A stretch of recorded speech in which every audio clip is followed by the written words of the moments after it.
Shalom, sahabat Petra yang terkasih dimanapun saudara berada. Bagaimana kabar saudara hari ini? Saya berharap bahwa sahabat Petra dalam kondisi yang bersemangat, penuh dengan sukacita dalam mempersiapkan dan menjalani kehidupan di hari ini. Saat ini kita berjumpa dalam Embun Pagi edisi Jumat 24 Mei 2024 yang kali ini bersama dengan saya, Pendeta Aditya Krisnugroho dari GKJ Kota Gede. Nah, sahabat Petra yang terkasih, sebelum kita bersama-sama merenungkan firman Tuhan yang akan kita pergumulkan bersama di saat ini, mari kita terlebih dahulu datang kepada Tuhan di dalam doa. Mari kita berdoa. Kami bersyukur ya Tuhan untuk segala kasih dan kemurahan Tuhan yang dinyatakan bagi kami, sehingga kami boleh bangun menikmati hari baru dengan kondisi kehidupan yang baik. Dan saat ini kami hendak merenungkan kebenaran firman Tuhan yang mendasari kehidupan kami. Kiranya Tuhan membuka hati dan pikiran kami, supaya kebenaran firman-Mu ini boleh kami pahami, boleh kami jadikan sebagai dasar bagi kami untuk menjalani kehidupan di hari ini. Kami sadar dengan segala kelemahan dan keterbatasan kami, oleh karena itu kami mohon Roh Kudus-Mu berkarya dalam diri kami, sehingga kami dimampukan untuk memahami dan menjalani kehidupan seturut dengan kehendak Tuhan. Inilah seru doa dan permohonan kami, sepenuhnya kami serahkan di dalam nama Tuhan kami, Yesus Kristus. Amin. Sahabat Petra yang terkasih, firman Tuhan saat ini diambilkan dari Roma 8, ayatnya yang ke-9 sampai dengan yang ke-11. Roma 8 ayat 9 sampai dengan yang ke-11 yang demikian. Tetapi kamu tidak hidup dalam daging, melainkan dalam roh. Jika memang roh Allah diam di dalam kamu. Tetapi jika orang tidak memiliki roh Kristus, ia bukan milik Kristus.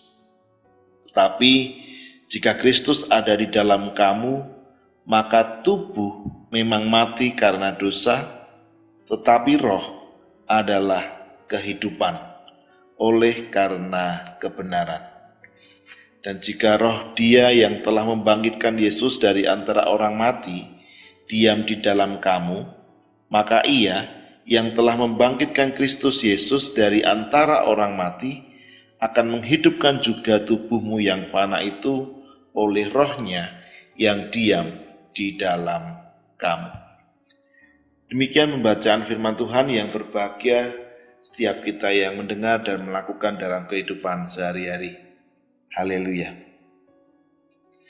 Sahabat Petra yang terkasih, firman Tuhan dalam Roma 8 ayat 9 sampai 11 ini memberikan kita pencerahan tentang bagaimana menjalani kehidupan yang sejati dan penuh makna, yaitu bahwa kehidupan kita harus di dalam roh. Rasul Paulus dalam suratnya kepada jemaat di Roma menjelaskan tentang perbedaan bagaimana hidup di dalam daging dan bagaimana hidup di dalam roh. Rasul Paulus menunjukkan kepada kita bagaimana Roh Kudus itu bekerja dalam kehidupan kita untuk memberikan kehidupan yang sejati dan kekal. Nah, sahabat Petra yang terkasih, tema khotbah kita hari ini adalah Roh adalah kehidupan. Kita akan bersama-sama merefleksikan firman Tuhan hari ini melalui 3 poin utama dari bacaan kita saat ini yang akan membantu kita untuk bisa memahami bagaimana sebenarnya Roh Kudus membawa kita ke dalam kehidupan yang sejati. Yang pertama, refleksi pertama adalah kehidupan di dalam roh. Roma 8 ayatnya yang ke-9.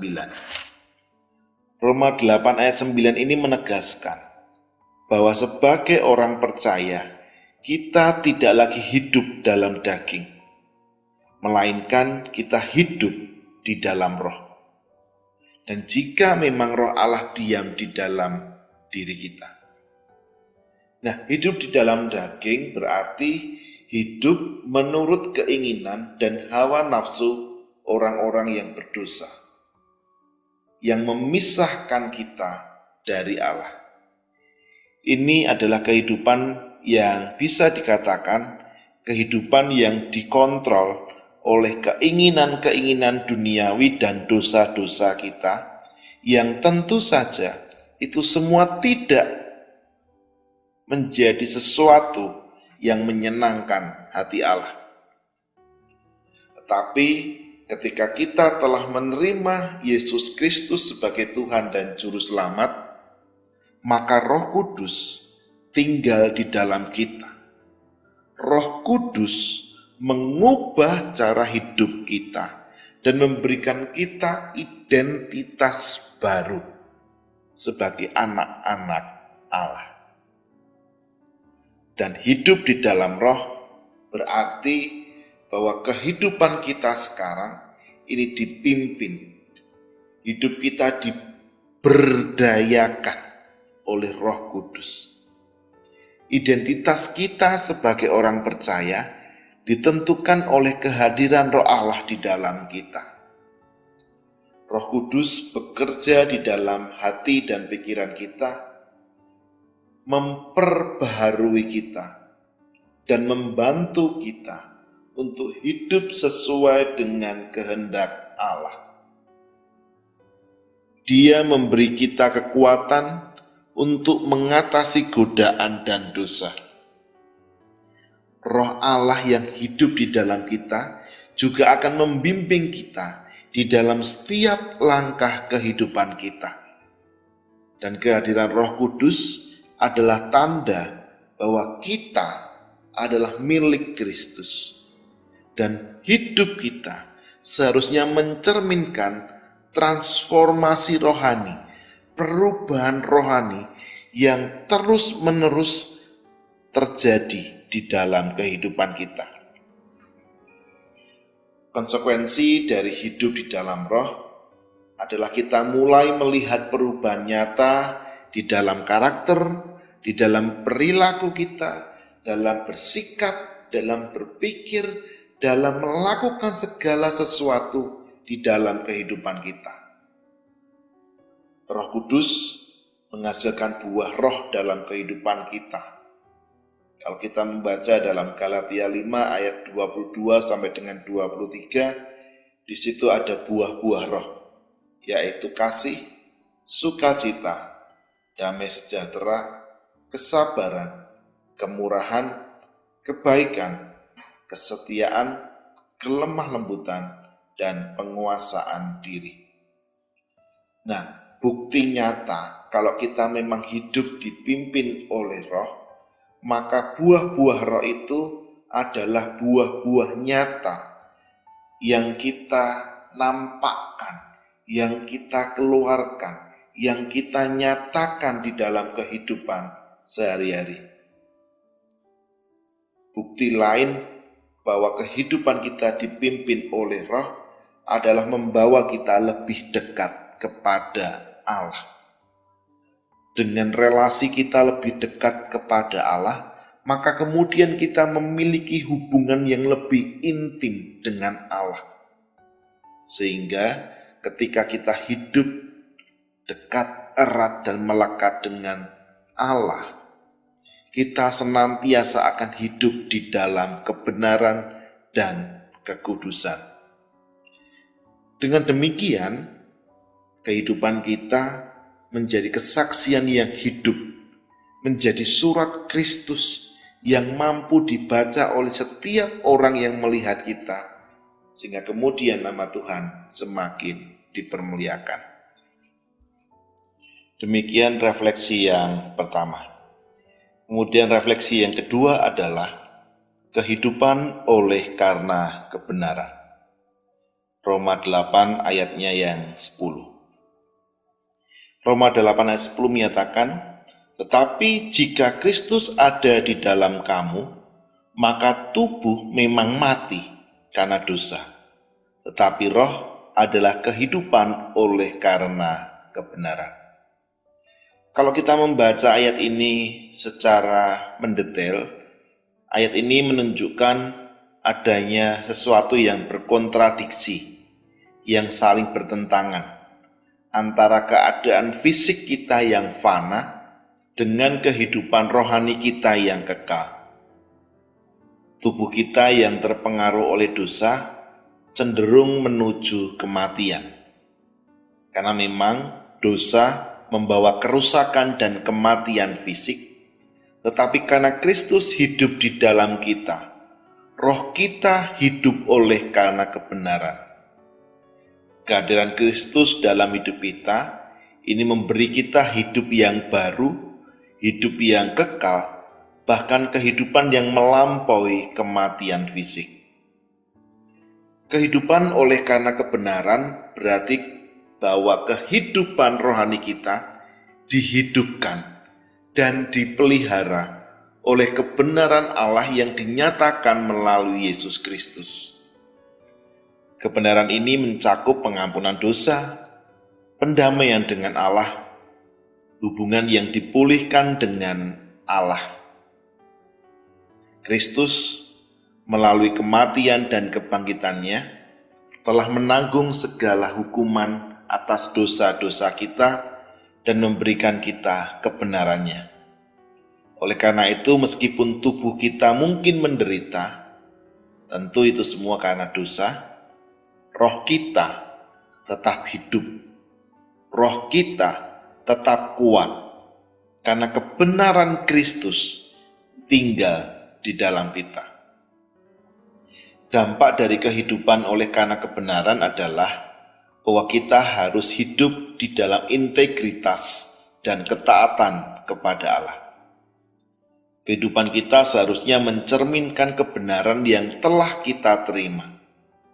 Ini berarti kita dipanggil untuk meninggalkan cara hidup yang lama, yang dikuasai oleh dosa, dan menjalani hidup yang baru di dalam kekudusan dan kebenaran. Hidup dalam kebenaran Allah juga memberi kita pengharapan dan kekuatan untuk menghadapi tantangan dan penderitaan di dunia ini.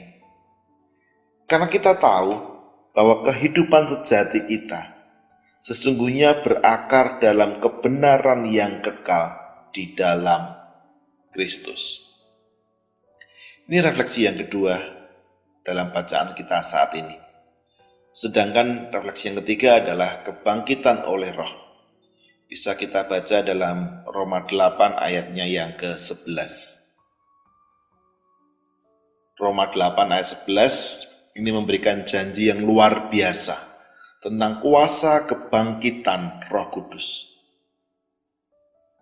Yang demikian, dan jika roh Dia yang telah membangkitkan Yesus dari antara orang mati diam di dalam kamu, maka Ia yang telah membangkitkan Kristus Yesus dari antara orang mati juga menghidupkan juga tubuhmu yang fana itu oleh rohnya yang diam di dalam kamu.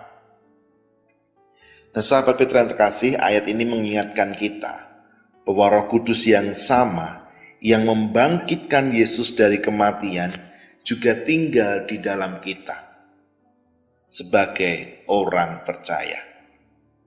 Ini adalah jaminan yang pasti bahwa kita juga akan mengalami kebangkitan di mana tubuh kita yang fana akan dihidupkan kembali oleh kuasa Roh Kudus.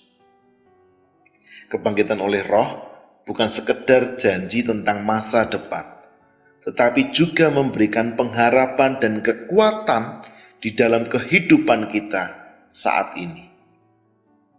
Kehadiran Roh Kudus di dalam kita adalah jaminan bahwa kita memiliki hidup yang kekal dan bahwa kematian bukanlah akhir bagi kehidupan kita. Ini memberi kita keberanian untuk menghadapi kematian dan penderitaan dengan penuh keyakinan bahwa kita akan dibangkitkan dalam tubuh yang mulia, sama seperti Kristus. Pengharapan inilah yang merubah cara pandang kita tentang hidup dan mati. Pengharapan inilah yang kemudian juga memberikan kita kekuatan untuk tetap setia, untuk tetap bertekun di dalam iman kita. Selain itu, kebangkitan oleh Roh juga memotivasi kita untuk hidup di dalam kebenaran dan kekudusan saat ini. Karena kita memiliki pengharapan akan kebangkitan yang mulia, maka kemudian kita dipanggil untuk memuliakan Allah dengan tubuh kita yang fana. Ini berarti kita harus menjaga tubuh kita sebagai bait Roh Kudus, dengan cara hidup dengan memuliakan Allah, dengan menolak dosa yang merusak kehidupan kita. Pengharapan akan kebangkitan juga mendorong kita untuk memberitakan Injil kepada orang lain, sehingga mereka juga memiliki pengharapan yang sama di dalam Kristus. Sehingga dengan demikian kehidupan kita menjadi saksi yang hidup tentang kuasa kebangkitan yang bekerja di dalam kita melalui Roh Kudus. Sahabat Petra yang terkasih, saat ini kita merenungkan tema Roh adalah kehidupan melalui bacaan dalam Roma 8 ayat 9 sampai dengan 11. Melalui bacaan ini kita diingatkan akan kuasa dan pekerjaan Roh Kudus dalam hidup kita sebagai orang percaya. Roh Kudus tidak hanya memberikan kita kehidupan baru dan kekal, tetapi juga memperbaharui kita hari demi hari. Kemudian memampukan kita untuk hidup dalam kebenaran, serta memberikan kita pengharapan akan kebangkitan yang mulia. Dan semua ini adalah bukti nyata dari kasih dan anugerah Allah yang besar bagi kita. Sahabat Petra yang terkasih, beberapa waktu yang lalu kita bersama-sama merayakan Hari Pentakosta. Hari di mana Roh Kudus dicurahkan ke atas para murid dan gereja mula-mula. Pada hari yang bersejarah inilah Roh Kudus datang dengan kuasa yang mengubah kehidupan para murid dan memampukan mereka untuk memberitakan Injil dengan keberanian dan kuasa. Pentakosta sekaligus juga menandai awal dari penyebaran Injil ke seluruh dunia dan merupakan penggenapan janji Yesus bahwa Roh Kudus akan datang sebagai penolong dan penghibur kita. Pentakosta mengingatkan kita bahwa Roh Kudus yang sama yang telah turun atas para murid di hari itu juga tinggal di dalam kehidupan kita di hari ini. Dia adalah sumber kehidupan, sumber kekuatan, dan sumber pengharapan kita. Dengan Roh Kudus ada di dalam kita, maka kemudian kita dipanggil untuk hidup sebagai saksi-saksi Kristus yang berani, yang setia, yang mampu memberitakan kabar baik tentang keselamatan dan hidup kekal yang senantiasa tersedia melalui Yesus Kristus. Kita dipanggil untuk hidup di dalam kuasa Roh, menunjukkan kasih dan kebenaran Allah dalam setiap aspek kehidupan kita. Marilah kita terus membuka hati kita kepada pekerjaan Roh Kudus, membiarkan Dia memimpin dan mengubah kita setiap hari. Dengan demikian, kita dapat mengalami kehidupan yang sejati dan penuh makna dalam Kristus, serta membawa kemuliaan bagi namanya. Kiranya Roh Kudus mengisi kita dengan kehidupan, keberanian, dan pengharapan yang tidak tergoyahkan, sebagaimana Roh Kudus mendiami kehidupan para murid dan para rasul, sehingga mereka mampu mewartakan kasih Kristus dengan gagah berani kepada banyak orang. Tuhan memberkati saudara. Amin. Sahabat Petra yang terkasih, demikianlah Embun Pagi edisi Jumat 24 Mei 2024 bersama dengan saya Pendeta Aditya Krisnugroho. Kiranya Embun Pagi saat ini menjadi berkat bagi kehidupan sahabat Petra dimanapun saudara berada. Dan kita akan berjumpa dalam Embun Pagi edisi berikutnya, dan berkat-berkat Tuhan mengalir memenuhi kehidupan saudara sampai selama-lamanya. Amin.